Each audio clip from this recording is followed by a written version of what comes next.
nós temos? Nós desenhamos aqui o esquema onde, na plataforma de lançamento, nós temos que a esfera estava elevada a uma altura Hzinho em relação ao ponto de lançamento, ok? Saiu daqui, ela foi lançada, ok? Então, essa altura Hzinho que a gente utilizou nesse experimento foi de 70 milímetros, ou 0,07 metros.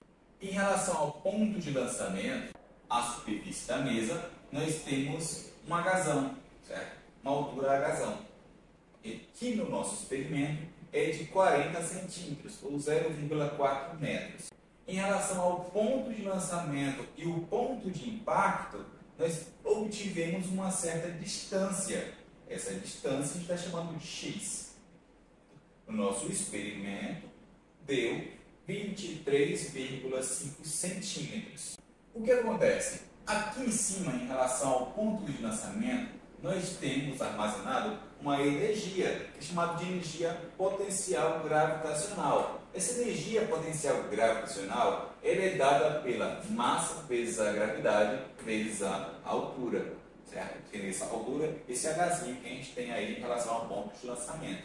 Essa energia potencial gravitacional, à medida em que a bolinha desce até o ponto de lançamento, ela vai estar sendo convertida em energia cinética. Por isso que a bolinha adquire velocidade, certo? E a energia cinética é dada por meio da massa vezes a velocidade ao quadrado. Como essa bolinha vai ser lançada nessa direção, nós chamamos essa velocidade de velocidade x. Nós estamos admitindo, então, que há uma conservação de energia. Então, toda a energia potencial gravitacional está sendo convertida em energia cinética. Igualamos as duas equações, vimos que massa aparece nos dois termos, podemos cortar. Isolamos a velocidade na direção x e ela vai ser dada pela raiz quadrada de 2 vezes a gravidade vezes o Hzinho. Substituindo os valores de gravidade e de Hzinho que a gente tem, essa velocidade teórica na direção x é de 1,17 metros por segundo. Agora, guarda essa informação e a gente passa para a segunda etapa, que é descobrir quanto tempo leva para essa bolinha que está no ponto de lançamento sair daqui e chegar no ponto de impacto. Okay? Para isso, a gente vai considerar que essa bolinha está caindo, como de fato ocorre. E consideramos também que a distância em que ela está caindo é uma distância, é uma altura de 40 centímetros. Então, nós precisamos utilizar uma equação que descreve o movimento uniformemente variado. Okay? Onde diz que a altura final é igual à altura inicial, mais a velocidade inicial vezes o tempo, mais a gravidade vezes o tempo ao quadrado dividido por 2. Nós vemos que, inicialmente, na direção y, a bolinha não estava caindo, ela estava só com movimento na direção x. Então, essa velocidade inicial é zero. Além disso, nós vamos estar considerando que essa posição inicial em relação a y é zero e que a posição final é 40. Então, a gente vai dizer que esse y aqui é 40 centímetros, ou seja, 0,4 metros, e que essa altura inicial em y é zero. Então, isolamos o tempo e nós vimos que o tempo é igual a raiz quadrada de 2 vezes Hzão dividido para a gravidade. Substituímos o valor de Hzão e de gravidade e obtivemos que esse tempo é igual a 0,286 segundos. Então, ele leva esse tempo para cair, teoricamente. Agora, de posse do tempo de queda e da velocidade na direção x, a gente pode encontrar qual foi o alcance que essa bolinha obteve. Fazendo o quê? Utilizando a equação do movimento uniforme. A posição final é igual à posição inicial mais a velocidade vezes o tempo. Onde essa posição inicial a gente está admitindo como seja zero. Essa velocidade em x a gente já calculou. Esse tempo é o tempo de queda, a gente já calculou. Então, a gente só substitui essas duas informações. Substituindo essas duas informações e multiplicando elas, nós obtivemos que esse alcance teórico é igual a 0,335 metros, ou 33,5 centímetros. Agora, a gente fica com aquela incógnita. Os resultados teóricos deram 33,5 centímetros e o resultado experimental deu 23,5 centímetros. O que está acontecendo? O resultado não bate. Existe uma diferença de aproximadamente 30% nos valores teóricos e experimentais. O que pode estar acontecendo é que à medida em que a bolinha está caindo, ela está perdendo energia. Perdendo energia de que forma? Por meio do atrito entre a bolinha e a canaleta. Além disso, pode ter influência da resistência do ar no momento da queda da bolinha. Para fazer de outra forma, a gente pode verificar qual é a velocidade experimental que ela abandona a plataforma, utilizando o cronômetro digital. Vamos então fazer esse procedimento.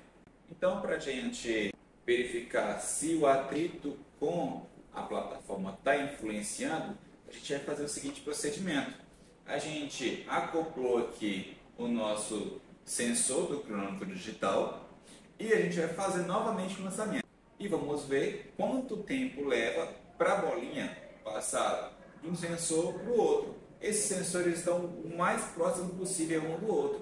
Eles estão a distância de apenas 2 centímetros um do outro, ou seja, 0,02 metros. Então vamos fazer esse lançamento da mesma altura, 70 milímetros.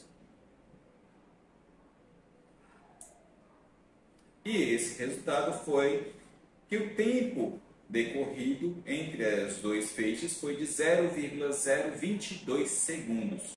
Fazendo agora esse cálculo, distância entre os dois feixes, 0,02 metros. Tempo decorrido, 0,022 segundos. Dividido um pelo outro, nós encontramos que essa velocidade com a qual a bolinha abandona a plataforma é de 0,909 metros por segundo. Agora, usando essa nova velocidade na direção X, nós encontramos que o alcance teórico vai ser de 26 centímetros. E esses 26 centímetros estão bem próximos já do nosso resultado experimental, de 23,5 centímetros. Lembrando que ele era mais ou menos 0,6 centímetros. Ou seja, ele vai até 24,1 centímetros. Ele pode ir até 24,1 centímetros. Então, está bem próximo.